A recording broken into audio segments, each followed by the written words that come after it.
योगेन चित्तस्य पदेन वाचां मलं शरीरस्य च वैद्यकेन योपाकरोत्तं प्रवरं मुनीनां पतञ्जलिं प्राञ्जलिरानतोऽस्मि आबाहुपुरुषाकारं शङ्खचक्रासिधारिणं सहस्रशिरसं श्वेतं प्रणमामि पतञ्जलिं गुरुर्ब्रह्मा गुरुर्विष्णुर् गुरुर्देवो महेश्वरः गुरुः साक्षात् परब्रह्म तस्मै श्रीगुरवे नमः हरिः ओम्. So in the previous session and a little before that, we talked about how the series of sutras will be looking at sort of the journey of the chitta towards kaivalya. What exactly happens in the chitta, what exactly happens to the yogi, and so on. In the previous session, we had seen Sutra 4.28, Hanam Esham Kleshavat Uktam, which talked about how the Vipthana Samskaras that come every now and then, as it was said, Tat Chidreshu, in the gaps. So while the chitta is completely leaning and inclined towards Kaivalya, the Vyuthana states, normal worldly states, still arise in the gaps due to the samskaras. And then, how will those samskaras be countered? That was answered in the Sutra 4.28, where we saw Hanamesham Kleshavaduktam. Now we continue from that point and come to Sutra 4.29. So the Sutra 4.29 is as follows. prasaṅkhyāne'pyakusīdasya sarvathā vivekakhyāterdharmameghaḥ samādhiḥ. So now this talks about something known as dharmameghaḥ samādhiḥ. So let us look at what the sutra says exactly. prasaṅkhyāne. So in the state of prasaṅkhyānam, which is the state of vivekakhyāti, where the vishishta darshanam has happened, where there is a clear realization of the distinction between the purusha, which is ever pure, and the chitta, even in its purest state. These two are very different. And that realization of difference is known as vivekakhyāti, which has been referred to as the ultimate knowledge, which is also referred to as prasaṅkhyānam.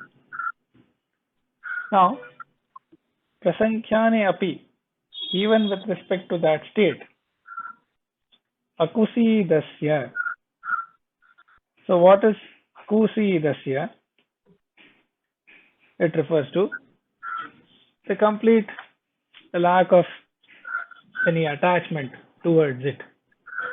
Because when prasaṅkhyānam happens, firstly, there is the state of ultimate knowledge.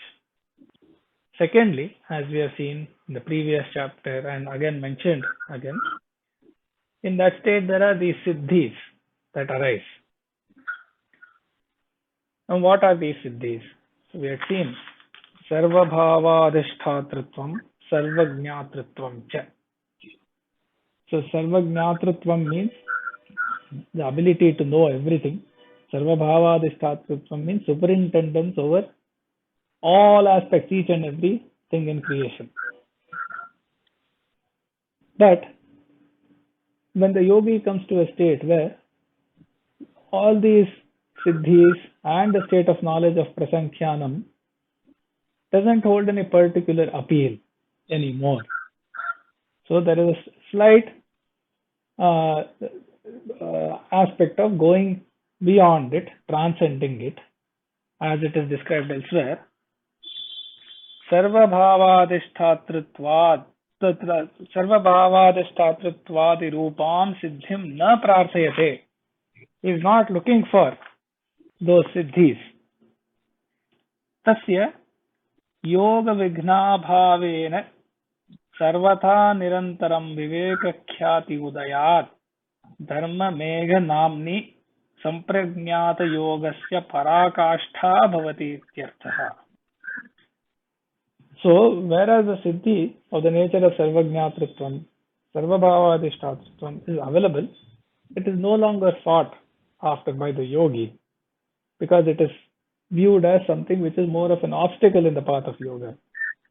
And therefore, at that time, there is a complete constant flow of vivekakhyati without being pulled in direction of the siddhis or anything else.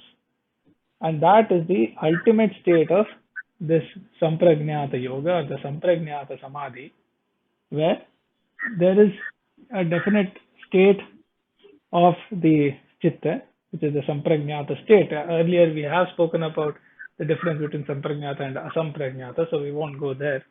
But this is clearly samprajñāta because the chitta has a alambanam, a support, a cognitive support of the nature of the distinction between the real nature of the Purusha and the purest nature of the Chitta. So it is Samprajñāta Yoga.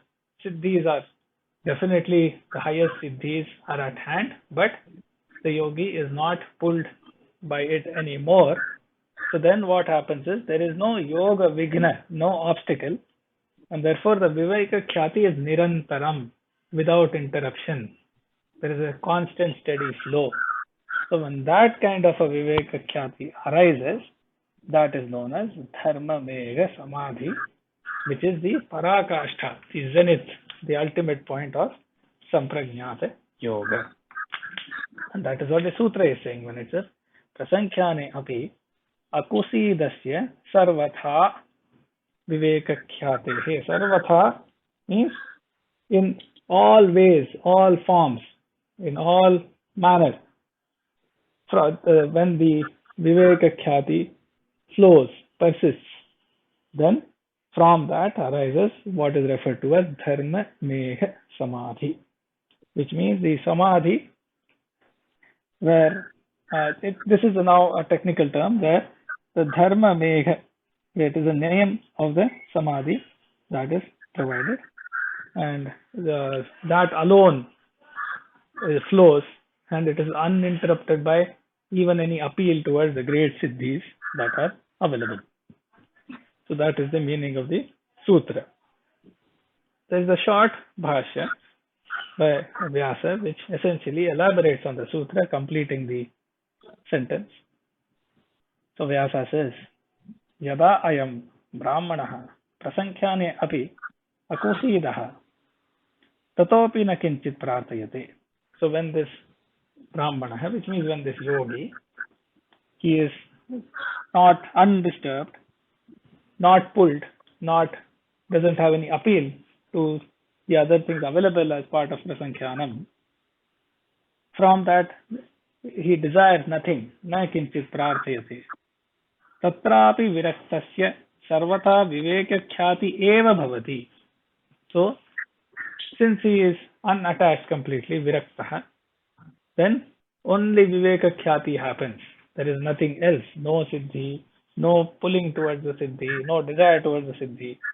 So it is vivekakhyati uninterrupted in the pure ultimate form. Vivekakhyati eva bhavati samskara bijakshayat na asya pratyayāntarāni utpadyante. So when this happens, in that dharma megha state, now Vyasa is referring back to the previous sutra where it had been said that even in this state there are certain gaps where the worldly state, the visthanam, arises, and that also can go hanamesham kleshavad uktam, as in the previous sutra, means those samskaras can be gone into burnt seed state. And here that is exactly what happens when the yogi is no longer has appeal to any of the siddhis, etc. And vivekakhyati alone persists, which is undisturbed. Therefore, it takes all the samskaras to the burnt seed state, and therefore in those gaps, chidreshu, the normal worldly consciousness, normal worldly state does not arise at all. So pratyaya antarani na utpadyante, that doesn't happen. Tadā asya dharmamegho nama samādhiḥ bhavati. So that particular state of sampragnata samadhi, where vivekakhyāti alone flows completely undisturbed. Why? Because the yogi is now akusīdaḥ. He is not, has no appeal to the various siddhis available in prasaṅkhyānam, but simply wants to remain in prasaṅkhyānam, so that alone remains. That ultimate state is dharmamegha samadhi. Even the other samskaras have been countered. So this is a very high and the highest state of sampragnata samadhi in vivekakhyāti that we are witnessing here described in Sutra 4.29.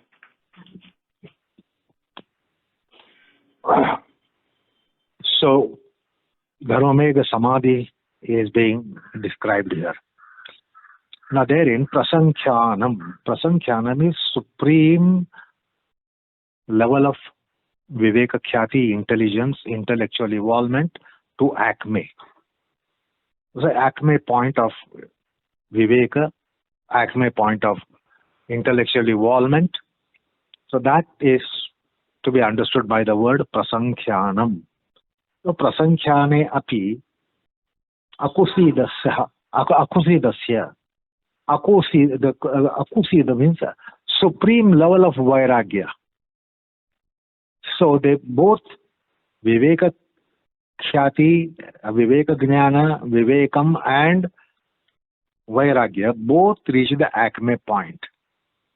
That is what is being mentioned in this sutra. So what is this supreme vairagya? Vairagya, supreme level of vairagya is technically called paravairagya. But then beyond that,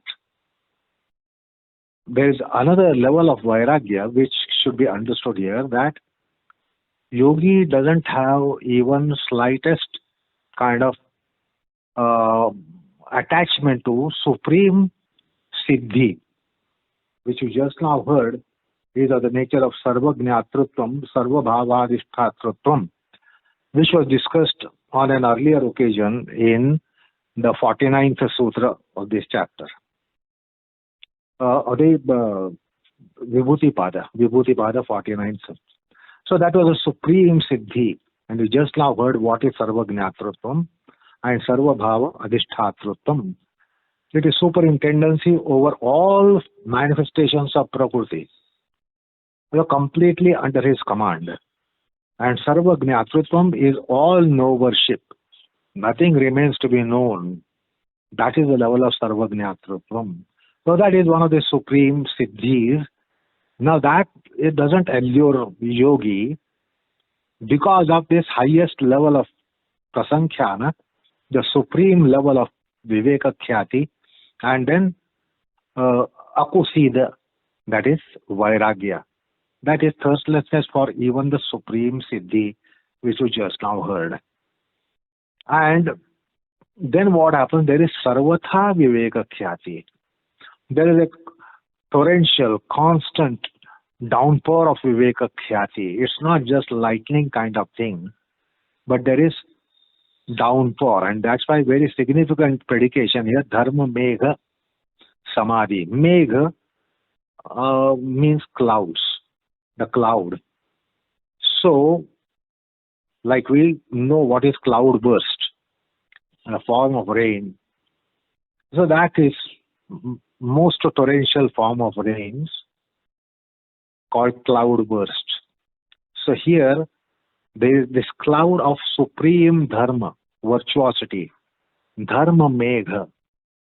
The clouds are of the nature of supreme virtuosity, which is the vivekakhyāti, which is the final attainment of a yogi. And therefore this samadhi here, which is because of constant downpour of vivekakhyāti, of supreme density, intensity, magnitude, then it is dharmamegha samadhi. So that's how this had been predicated as Dharmamegha Samadhi. Now when there are torrential rainfalls, we know atmosphere is completely cleared. So similarly here, it is such a Samadhi that everything gets cleared. And what was so far happening that once in a while there was a chidra, and therefore yogi would be returning to vitthana for a short while and again go back to Samadhi. You should recall that there are natural causes of the body system, mind and mind system, the hunger, thirst, sleep, I-ness, which is characteristic to a wakeful state, Jagrata Avastha. So that was appearing like lightning once in a while. But when the process is enriched, then that also doesn't happen now. So yogi doesn't return. There is no chidra. Therefore, the yogi doesn't return to mundane plane, worldly plane. This is because of the torrential downpour of vivekakhyāti. And that is called Dharmamegha Samadhi, where Viveka, the downpour of Viveka is so enormous that prasaṅkhyāna is the cause of it, and akusida, the supreme vairagya, is cause of it. The supreme vairagya in the form of having no thirst. The tuchatvam is understood by the yogi to supreme samadhi, supreme siddhi, such as sarvajñātritvam and sarvabhava adhishṭhātritvam. So now the difference is here that there is no chidra. There is no intermittent revokement of samadhi for the natural cause of body, natural cause of mind, and natural cause of the embodiment. So that also is now sealed. Now such interruptions do not happen. And that is why very rightly it is predicated as downpour. Dharmamegha Samadhi. And therefore Vyasa clearly says pratyayantarani na asya pratyayantarani utpadyante. So what used to happen will now not happen. So this is therefore called Dharmamegha Samadhi. That means this is the final Samadhi, final Samprajña Samadhi, which is bestowing Vivekakhyāti. And it is evolved to acme point. There can be no further evolvement of the Samprajña Samadhi, which is bestowing Vivekakhyāti. It is because of prasaṅkhyāna and akusida. So that's how Patanjali is now describing. Now this downpour of Vivekakhyāti is going to do certain marvelous things, like heavy rains clear out the atmosphere. The pollutions are flown away, and the atmosphere becomes clear, weather, climate becomes clear. So similarly, here such clearing aspects will be happening, and that is why the description in such a way that it is Dharmamegha Samadhi. Okay. Yes. So the Dharmamegha, the word can be opened out as Dharmam, Purushartha Sadhakam, Mehati Varshati. So it causes Dharma to pour down. Guruji also said, when the stream of virtue pours in torrents, the consciousness is washed clean. So essentially, that is what happens in this state.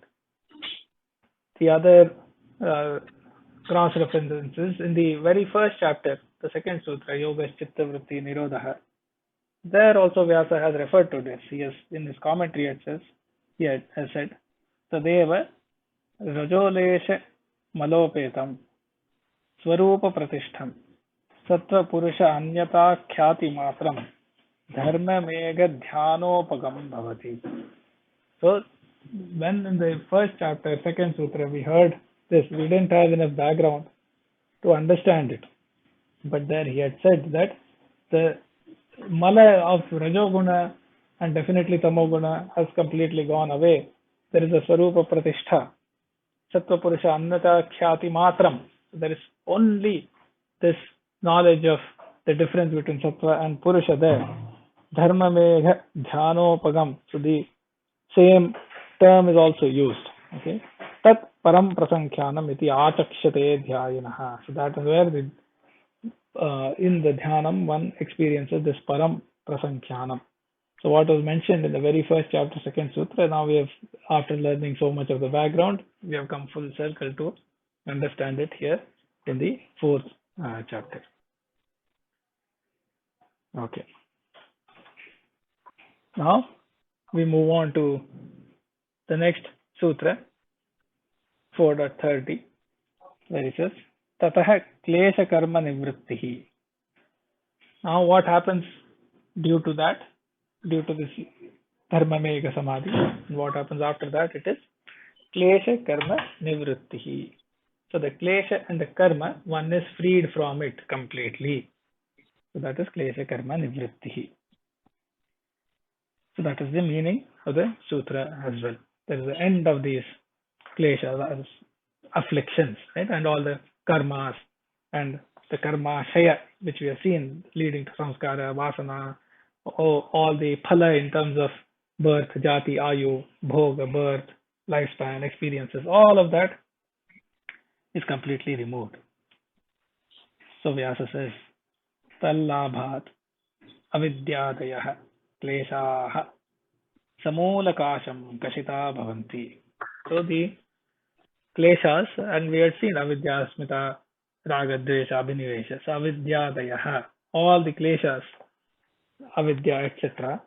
Samūlakāśam kaṣitā bhavanti. So they are completely uprooted. Samūla means including the roots. So they are never going to arise again. Completely uprooted. So that is about kleshas. Now the karma. Kushala kushalascha karmāśayaः samūlaghātam hatā bhavanti. So the karmāśaya, whether it is kushala or akushala, meritorious, non-meritorious, papa punya, it doesn't matter. It is completely removed. So that whole influence of the karma on the yogi is completely uprooted and removed. So kushala kushalascha karmāśayaः samūlaghātam hatā bhavanti. Now, kleśakarmanivṛttau jīvanneva vidvān vimukto bhavati. So now once this avidya, etc., klesha is gone, the karma shaya is also completely gone. The yogi, even while living, jīvanneva, he becomes vimukta, he becomes liberated, because he is no longer being controlled by avidya, kleshas, karma, etc. So the term Jivan Mukti is used in various different texts and schools, Advaita Vedanta, etc. But here very clearly it has been described at what is the exact point where one can say that even while living, the yogi is mukta. Jivan eva vidvan vimukto bhavati. Kasmat, how come? Yasmad viparyayo bhavasya karanam. So the whole bhavaha means this whole world and worldly life, lifespan, birth, death, experiences. The underlying cause of all that is viparya, that is avidya. And since avidya itself as a klesha has been uprooted, therefore one can definitely say that jivan eva vidvan vimukto bhavati, he is liberated. Nahi kshīna viparyayaha kaśchit kenachit kvachit jato drushyate. So now to further establish this point, some way question, how can you say that viparyaya is bhavasya karanam, that the viparyaya gives all these world experiences, avidya is giving all the birth experiences. So the final line, Vyasa is saying that is proved by the observation that never has anybody seen any being which is kshīna viparyaha, absolutely no avidya, absolutely no kleshas, such a being born. Okay? Nahi kshīna viparyaha kaśchit kenachit kvachit jato drushyate. Nobody has seen such a being take birth, which means the whole process of this world, which is birth, lifespan, experience, presupposes the existence of avidya. And that is evidenced by the fact that somebody free of avidya is never born. Okay? And therefore, at this point, when the kleśakarmanivṛttiḥ has happened, one can say that jivan neva vidvan vimukto bhavati. So therefore, Vyasa sort of rounds out this further effect of dharma megha samadhi, which removes avidya completely, and he then establishes that this is the state of jivan mukti, and that is where Vyasa further says that it is evidenced by the fact that avidya has to be essentially be present if somebody has to have world experiences, and therefore once avidya is gone, one is free of all world experiences, which is being forced due to klesha karma, etc. And therefore this yogi is truly liberated. So that is 4.30. So with the downpour of vivekakhyāti in the mind, psyche, consciousness, chitta, like as I said, what happens after such a torrential rainfall is clear skies, clear atmosphere, clear weather, and clearing all dirt. It clears out, washes away all dirt.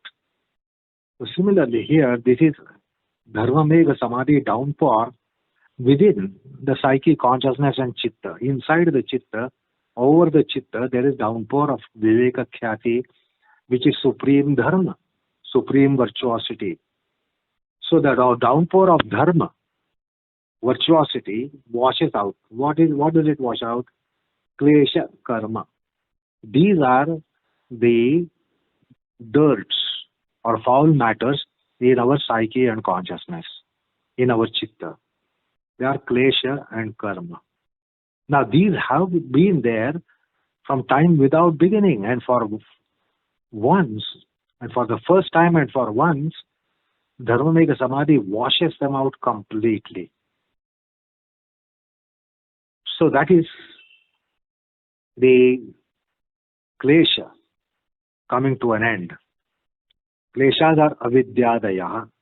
You just now heard avidya, asmita, raga, dvesha, abhinivesha. These are kleshas. So for once now, the yogi is free from kleshas. This is an enormous condition. These have been parasites from time without beginning, clinging onto chitta and chitta clinging onto them. But now because of the dharma megha samadhi, the kleshas are washed out, which are avidyadaya, and then karmas are washed out, which is kushala karmas. So we have seen the karmas, Shukla Krishna, Ashukla Krishna, all kinds of karmas are washed out. Now that is the reason why we are bound, why we are limited, why we are mortals, and why we are what we are. Now the kleshas and karmas are washed away by dharma megha samadhi, by the downpour, torrential downpour of vivekakhyāti, which is the supreme dharma. And with that, the yogi is now free from klesha and karma. And therefore, he is described as jivana mukta. There are different connotations to word jivana mukta, particularly in Advaita Vedanta. And now here in Patanjala, it is charamadeha. Charamadeha, you just now heard, once the kleshas and karmas are gone, not as even as an exception, it is seen that somebody is reborn, or that person is reborn even after kleshas and karmas are dispensed with. Not as even as an exception, it can happen. So therefore, you can now visualize what is on the horizon is that mukti, in the sense of no birth and no death again. And therefore, in Patanjala system, it is called charamadeha, charamadehi. Yogi is in final incarnation. Thereafter, there won't be any incarnation due to karma and klesha. Because the very cause of rebirth and birth and death has been removed. Rebirth has been removed. Klesha karmas have been done away with. So that's why it is as if liberated state, Jivan Mukta. Now, as if liberated means Charamadehi, no incarnation thereafter. That is the specific meaning in Patanjali system to Jivan Mukta. Mukta from Jivan hereafter. Mukta from life hereafter means after the end of this incarnation or this manifestation, there won't be reappearance of a yogi with the help of any embodiment. So that's why it is called Jivan Mukta, and Vyasa introduces us to the concept of Jivan Mukta, and you just now heard about it.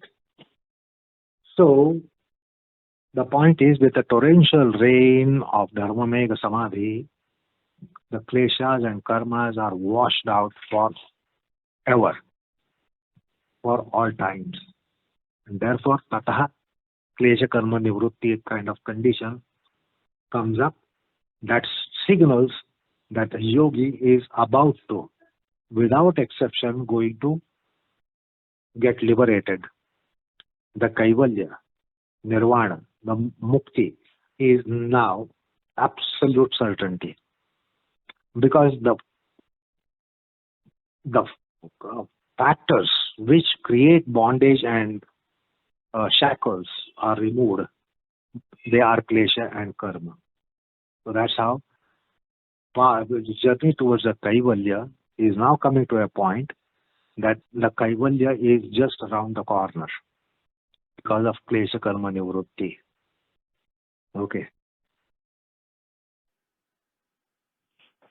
Moving to the next sutra, 31, says tadā sarvāvaraṇamalāpetasya jñānasyānantyājjñeyamalpam.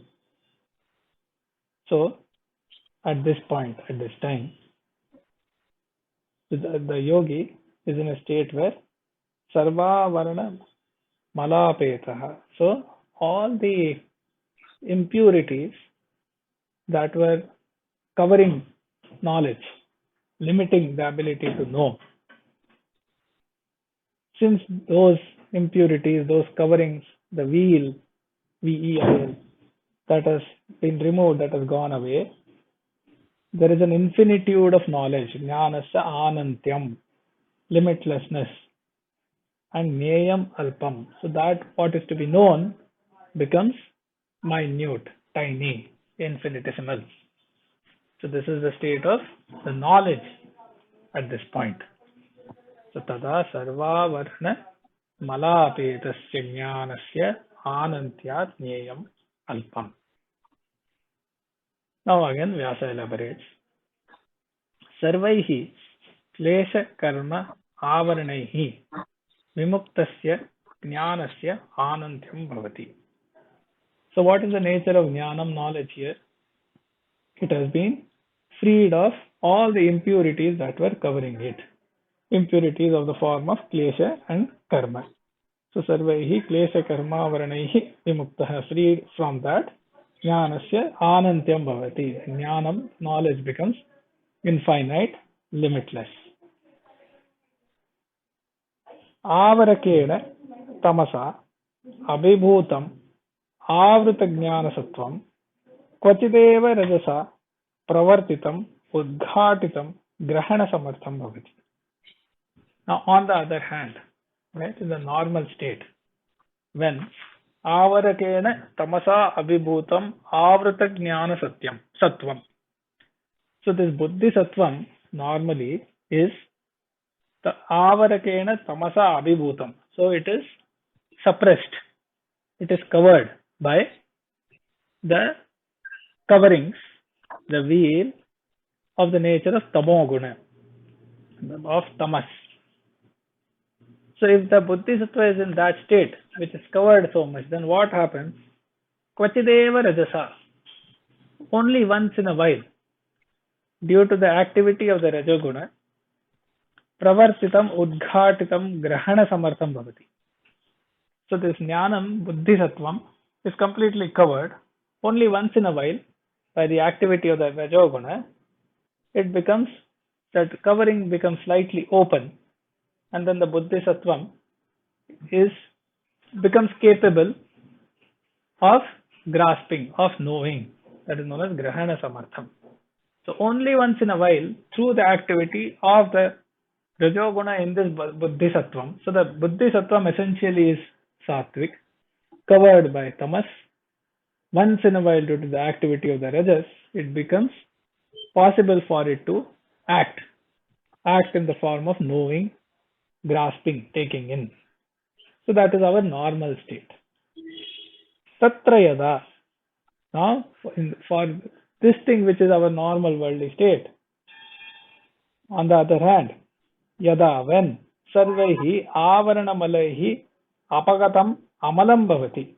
So when complete removal of all impurities that were covering it becomes fully pure, amalam. Okay. Tadā bhavati asya anantyam. When that covering is removed, impurities are removed, suddenly this jnanam becomes infinite. So here there is an explanation of why this jnanam is infinite in this state, but highly limited in the normal state. That has been clearly ascribed to the impurities. And also there is some further explanation given that if it is covered by impurities, then how come there is some knowing that happens in the normal worldly state for non-yogis? So that has been explained in the occasional activity of the Rajoguna. So there is some insights and learning in this description. Now, jñānasyānantyājjñeyamalpam sampadhyate yatha ākāshe khadyotah.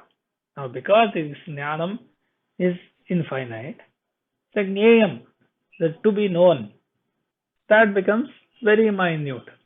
It is like ākāshe khadyotah. In the bright sky, if there is a small firefly, the light of it. So let's say the clouds have cleared, the sun is shining, blazing, and in that sky the small firefly comes. It is almost indiscernible. Similarly, here jnanam, the light of knowledge is blazing and infinite, so the jneyam becomes as minute as that.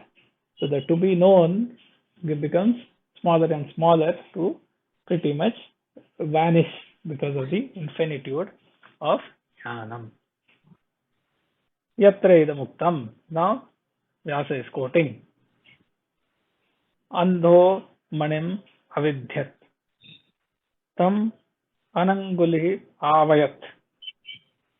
Agrivastam pratyamunchat. Tam ajivvo abhyapujayat. So this is a sort of an interesting, somewhat funny quotation. This is a blind person pierce the money. Money is like a pearl, and put the thread in it. That was then made into a form of garland of these pearls, or a necklace of these pearls, by someone who does not have any fingers. Anangulihi. So the blind man is actually piercing.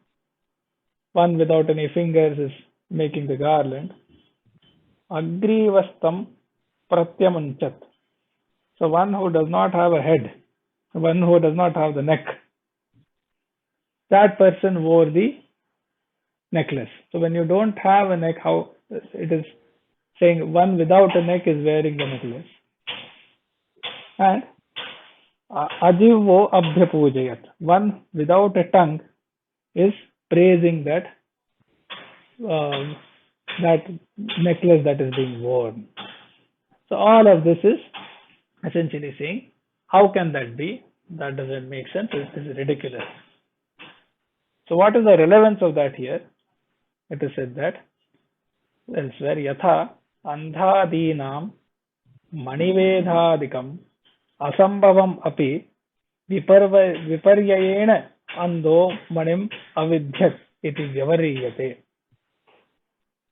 So, even though it is not possible for something like this to happen, where somebody who cannot see is piercing that money at the right point, somebody who has no fingers is making the garland, etc. Even though it is not possible, due to viparyaya, it is a contrary knowledge, wrong knowledge, one can say vyavariyate, one can still make a statement saying andho manim avidyat. So why just like that can happen, similarly तथा ज्ञानज्ञेय संव्यवहारोऽपि विपर्ययावस्थायाम् एव. This whole vyavahara, this whole functioning, worldly functioning of jnanam and jnaya, knowing there is something that is to be known, etc. It is only valid when there is viparyaya, when there is avidya. Otherwise, that doesn't apply. Viparyaya bhave tu sarva purushartha shunya eva gunaha sampadhyate iti. So when there is no avidya, when there is complete absence of viparyaya, then this whole notion of knowing there is something that is to be known, etc., it becomes invalidated. It is not applicable anymore. Just like that illustration of somebody who cannot see is piercing the pearl at the right point and threading it, and somebody without fingers is making a necklace, somebody without a neck or a head is wearing it, and then somebody without a tongue is praising it. Just as that doesn't make sense, it is invalid. Similarly, when the avidya itself is completely removed, then this whole jnana jnaya vyavahara becomes invalidated. And to sort of illustrate that with emphasis, emphatically bring home the point, Vyasa seems to have quoted these couple of lines at this point. So the essential thing is the covering is removed and the Bodhisattva has infinitude of jnanam at this stage. So that is Sutra 4.31. So with the Dharmamegha Samadhi, we have seen the klesha karmas are washed away because of the torrential rainfall. And to proceed further in description of it, Patanjali says, tadā sarvāvaraṇamalāpetasya. All layers of mala are completely destroyed. And the result is jñānasyānantyājjñeyamalpam. The jnana goes to infinitude, and jneyam, yet to be known, is just infinitesimally finite. So that's how the culminative phase of knowledge, jnana, becomes that it reaches infinitude. Knowledge reaches infinitude. There is nothing more to be known, and what is to be known is just infinitesimally finite. Otherwise, our sarvajñatva that happens to mortals is spatialized. It is momentary. It comes and goes. It is sometimes with reference to something and not reference to everything.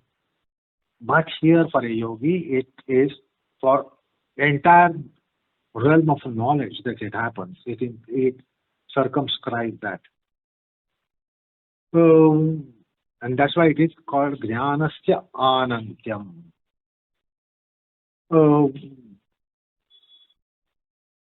And now to imagine that, okay, it has happened this much, it has come to this level, but yet there is a chance of avidya coming back, or kleshas and karmas coming back, and the bondage again evoked. So to believe that way is like believing, like you heard just now, a blind person is trying to pierce the pearls, and one who has no fingers is trying to make a necklace of it, and one who doesn't have a neck at all is wearing it, and one who doesn't have the speech organ is praising it. So as these things are impossible, it is impossible that Kaivalya is not going to happen. So to emphasize certainty of Kaivalya, absolute certainty of Kaivalya, Vyasa quotes from Taittiriya Aranyakam, where this appears.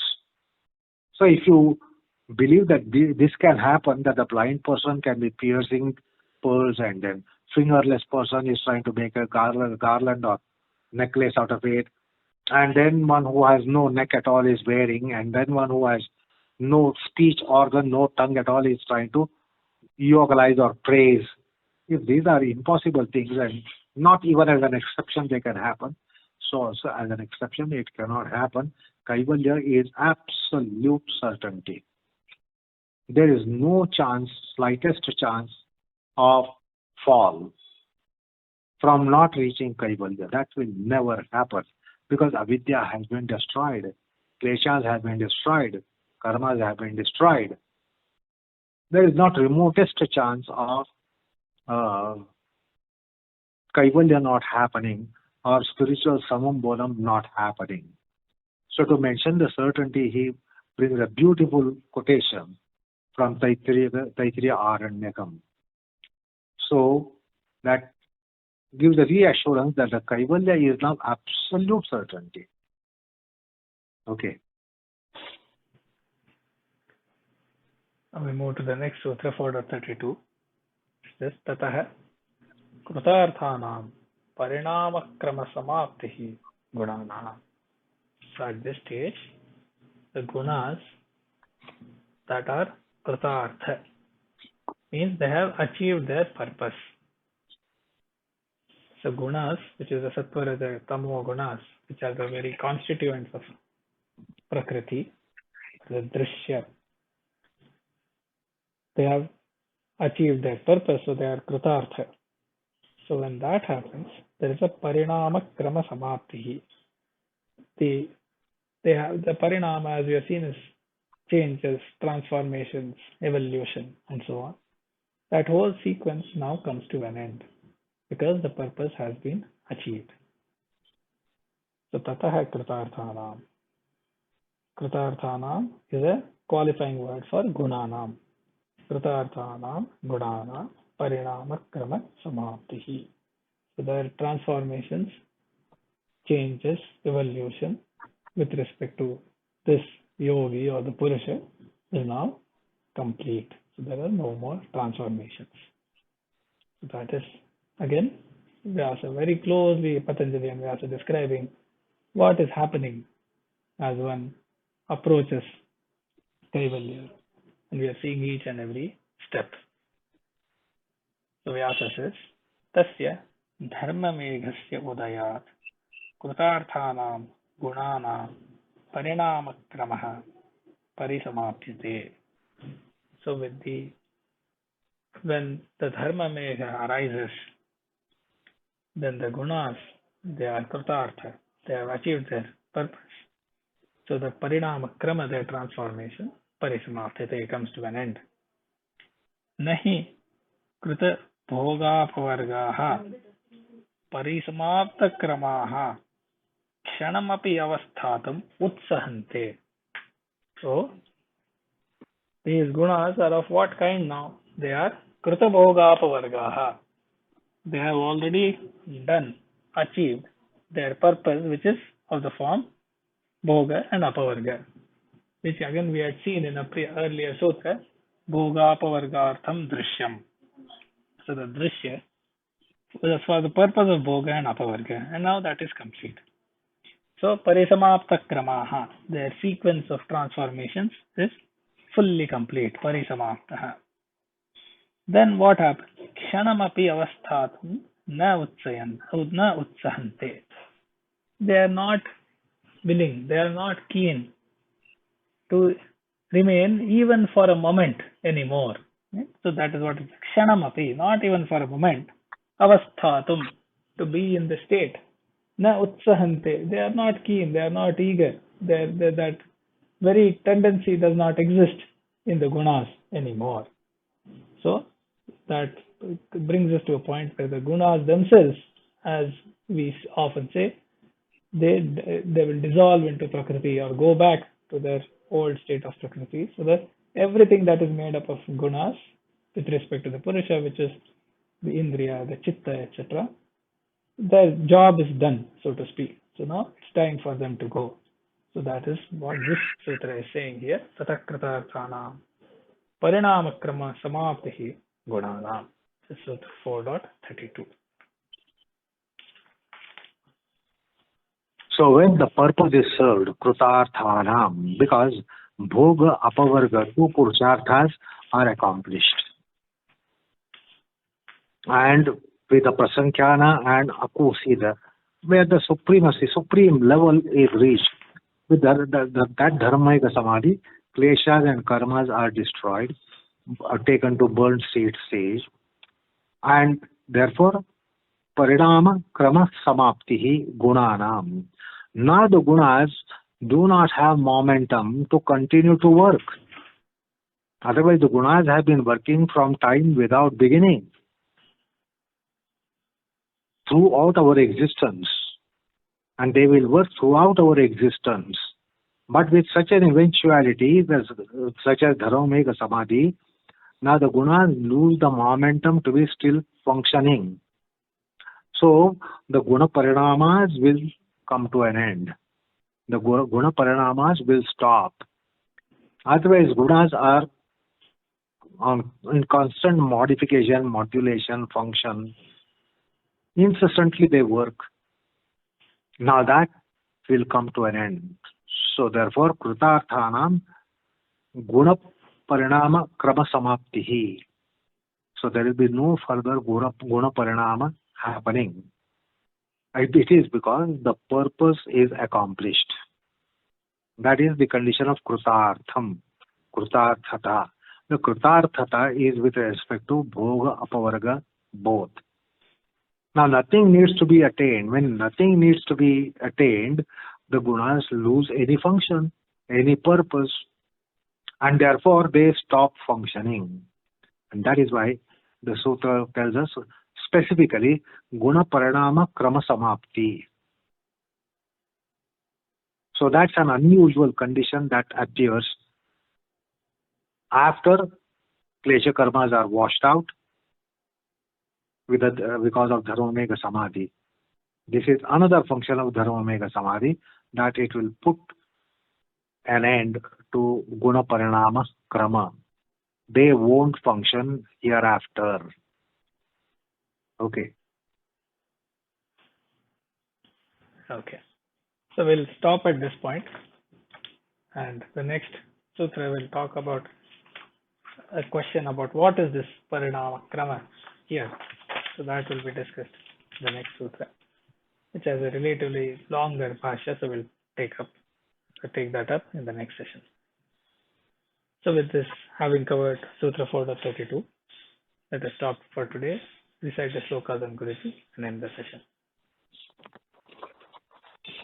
Vaiඥānikam pravaktrutva āsaneshu kalavidam yogābhyāse ca tattvajñam vandeham asundaram gurum yoga vriksho hi lokesmin yat preranena vardhitah yogacharya guru tubhyam sundaraya namo namaha.